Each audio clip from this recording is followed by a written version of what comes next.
And yes, lu belum kerja di startup kalau lu belum got impacted by layoff. Even walaupun hidup lo udah di phase yang much better than before, ternyata relapsing is a real thing. Tapi gue punya satu saran yang kayaknya kalian teman-teman bisa apply deh.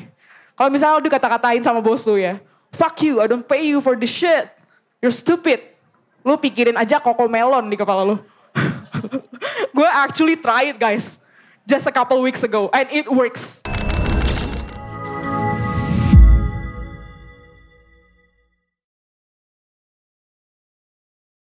Thank you. So first of all, why I choose this, it won't get better. So karena yang sebelum-sebelumnya udah pada motivational gitu ya, udah pada termotivasi. Jadi kayaknya kalian butuh sedikit pesimistik deh di sini. Kalian butuh sedikit reality check that sometimes no, it won't get better. Anyway, buat sedikit background, umur gue 26. Jadi mungkin ya just to get clearer idea of like what 26 person think about things on their 20s. So for today I'm gonna talk about three different things. The first one is about career for sure. You know, the struggle that we are dealing with in our 20s. The second one is about self and family, diri kita dan juga keluarga. And the last one I'm gonna talk about relationship and also friendship. Tadi sebenarnya gue nggak bikin notes, cuman karena gue ngelihat notesnya panjang banget, jadi gue ke pressure. Anjir. By the way, since I can assume that most of you guys here are old enough, so can I say bad words? Yeah? Oh fuck, thanks. But yeah, so the first one I'm gonna talk about career. Back in college, kebetulan di sini gue diajakin sama teman gue Olive. Thank you for the opportunity to talk tonight. Kita kebetulan dulu kuliahnya bareng. Kita kuliahnya jurusannya filsafat di UGM. Di UGM-nya ini ya kayak wow gitu. Bagian filsafatnya kayak oke, Rocky Gerung. That's exactly what everyone says to me every single time I told them that yeah, I study philosophy back in college. Surprisingly, that really, you know, kayak making difference in my whole life. Dulu gue milih sebenarnya karena gue nggak sanggup kuliah kedokteran. Tadinya gue mau jadi dokter. Tapi cause one and other things, I decided to choose something else that's the closest one to being a doctor, which is philosophy. Kenapa begitu? Ya itu ntar mungkin conversationnya di lain waktu ya. Karena bakal panjang banget soalnya. Anyway, back in college, gue lulus itu 2021. Semuanya tadi udah pada banyak yang ngebahas soal pandemi ya. Gue mau tanya di sini siapa yang udah pernah kena COVID? Semua varian? Lu kena berapa kali Usam? 2 kali? 2 kali? 2 kali? Apa? Berulang kali. Tapi gue yakin gak bakal ada yang pernah kena COVID sesering gue. Karena gue kena 5 kali. Give applause for me. And I'm still here, bitch. But yeah, anyway, waktu usia itu kebetulan gue lagi persiapan skripsi, sidang. Jadi gue tuh angkatan COVID lah ya. Wisudanya online, sidangnya juga online. Dan pada saat usia itu di tengah-tengah pandemi, gue sangat optimis. Once I got the fuck out from this university, I know my life will get better. I know everything will get better eventually. Work, money, friends, love life, don't even. But turn out, it's not that easy and it won't get better. Just, I don't know, it's like either like it won't get better yet or like it will never get better at all. Not sure that. But yeah, sekarang gue lagi kerja di salah satu international franchise company for education. Sebelumnya gue kerja di startup. And yes, lu belum kerja di startup kalau lu belum got impacted by layoff. Ada yang pernah kena layoff di sini? Okay, I hear you guys, cause been there, done that. Oh God. Sekarang gue jadi memutuskan untuk kerja corporate. Full WFO, gue kehilangan privilege untuk WFA. And then found out later dan ternyata gue agak sedikit or even kangen banget sebenarnya sama privilege WFH during pandemi. I'm not praying for another pandemic ya, hopefully enggak. Tapi one thing for sure ya, ternyata WFH itu not that easy lah gitu. And then later on, gue sekarang udah kerja 4 tahun ini. Dan setelah gue lakukan pekerjaan yang gue sekarang selama 4 tahun terakhir di bidang kreatif dan juga educations, I'm still wondering sometimes the what ifs. What if I actually just chose to be a doctor? What if I actually not going to university at all and just start working right away after high school? Like, all the what if, something like that. It's like, even like until right now, I'm here, like sitting down here, thinking about it. Is it like something that I want to do for the rest of my life? Is it something that I love? Is it something that I'm passionate about? Not sure about that. Sometimes gue juga masih ngambil side job gitu, karena gue juga kerjanya di bidang kreatif, di bidang brand strategis. Kadang tuh kalau dealing sama klien ya, gue sering banget ada pengalaman yang kayak tidak menyenangkan lah. Klien saya tuh shitty banget lah, kayak saying all these bad things, bad words to me gitu. Tapi gue punya satu saran yang kayaknya kalian teman-teman bisa apply deh. Kalau misalnya lu dikata-katain sama bos lu ya, fuck you, I don't pay you for this shit. You're stupid. Lu pikirin aja koko melon di kepala lu. Gue actually try it guys, just a couple weeks ago, and it works. While everyone else in my team was crying, I was just like, okay pak, it's okay. Okay pak, noted. Just fuck you, Cocomelon. That actually works really well for me. I don't know why. Okay, that's about career. What else here that I'll... Next one is about self and family. But family expectations and relapsing. Back in college, I was struggling with depression. I mean, who doesn't, right? You're a university student. Of course, you're depressed, right?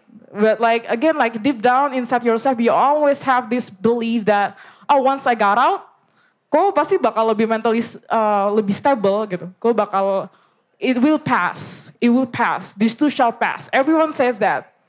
That's exactly what I thought. Until you guys experience this one thing yang ternyata itu real, relapsing.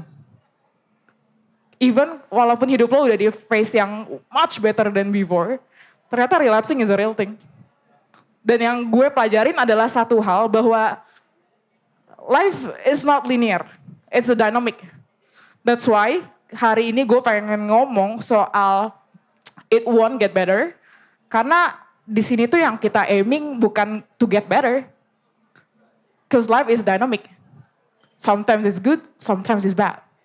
So while we are trying to aim here, how to do our best on our best moments, and try as long as you can to hang on your worst. And no, it won't get better. And family. Well, that's a tough one. Even I'm not talking about this with my shrink, but I'll try to talk to you guys here. So I lost both of my parents back in high school. And karena most of the time gue ngerantau, gue aslinya orang Kalimantan. Gue sempat pindah di beberapa kota berbeda di Kalimantan. And then I went for high school in the States for a while. And then gue kuliah di Jogja. And then gue sempat kerja di NTT. Oh, don't even ask for what I did back in NTT. It was really suspicious. Sometimes I make a joke of it. Hey, what do you there? Human trafficking? No, I don't do that, okay? And then I moved here, back to Jakarta. I used to hate it so much that I don't want to leave here. I always say that all the time. Because bad air quality, pollutions and everything, but I'm here. And then another thing about family is also as I'm getting older, I understand that there's no guarantee with every single human in this world. If they are growing with Indonesian culture, with Indonesian values, tentang family especially, kalau kita nggak bakal semungkin sekolot orang tua kita, keluarga besar kita gitu. Tapi ternyata tuh kita-kita yang mungkin lagi di sini, kalian tuh punya awareness loh to get better. Kalian punya awareness buat getting to know yourself better. Orang-orang yang seumuran kalian juga, kalian trying to get to know them better. And that's actually something yang mungkin orang-orang di family kita nggak punya privilege to explore that kind of values. So you know what? These people were here actually the chosen one. Kalian tuh orang-orang terpilih and to actually stop the chain. Probably. Because we know better than our parents do. Because we know better than our siblings. So you know what? That's okay to have a shitty family. But as long as you know better, you can always be that one person, the chosen one, to somehow adjust a couple of different things, to listen better, to encourage them to think better as well, And the last one is about love. Bumble. Don't even start. I'm at that point when I'm now downloading Bumble and playing on Bumble again. Gue ketemu orang-orang yang sama, gue ketemu 5 tahun yang lalu. No, I'm starting to wondering, am I a red flag? Why am I still in this dating app? Kayak, okay, fine. Especially cause like, I'm like in different pool, if you know what I mean. Orangnya itu aja, men. Apalagi di Jakarta. Udahlah, mantannya ini, mantannya ini, mantannya ini, mantannya itu. Shitty, you know. Terus juga mungkin kayak the struggle that I'm actually dealing with right now adalah kayak di mana ya cari orang yang bener?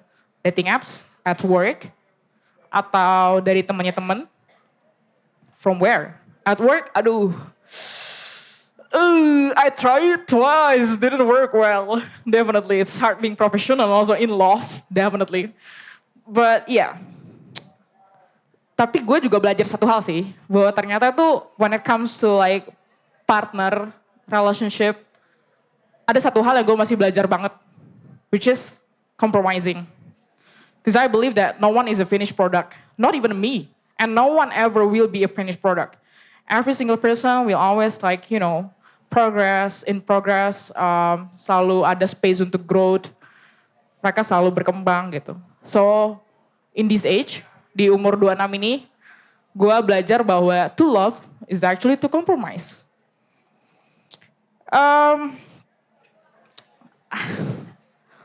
How many minutes did I have left, if I may know? 3 minutes. So I'm just gonna close it right away. I have this one closing statement. I believe that in our 20s is very important. Why? Because we are preparing for our 30s. You guys maybe need, you know, to consider have like this spatial episode, like what's up in your 30s, something like that. Because I hang out a lot with people who are in their 30s, and they always told me that, you know, it's so different like in your 20s. 30s is like much more vibrant somehow, which is nice. I see hopes there. And my closing statement will be, there is a reason why in your 20s, people say that we are adulting. Any of you guys want to try to answer it first? Like, why do you think that people say that we are adulting in our 20s? Anyone like? I'm just gonna assume like no one want to answer. But for me, why? Because we are not adult yet. In our 20s, doesn't matter, you're 21, 22, 29, no, you are not adults. But we are in that adulting. We will be adult once we hit the 30. So Usam will be adult next week, I believe. But us, the rest of us yang masih di 20s, no, you guys are not adults. You are so cocky to think you are adults. You definitely are not. And we are still progressing. We are getting there. We are becoming adults soon, like in a couple of years. And definitely less than a decade, right? So yeah, I think that's my last statement for my talk today. Maybe I'm not talking as much as anyone else, but it's so nice to be here. So yeah, no, it won't get better. At least not in your 20s. And life is a dynamic. What you aim shouldn't be to get better, but to be on your best, to be the best on your best moments, doing your best on your best moments, and to hang on as long as you can on your worst. That's all for tonight. Thank you for coming, and I'm Jens, and that's all for tonight. Good night.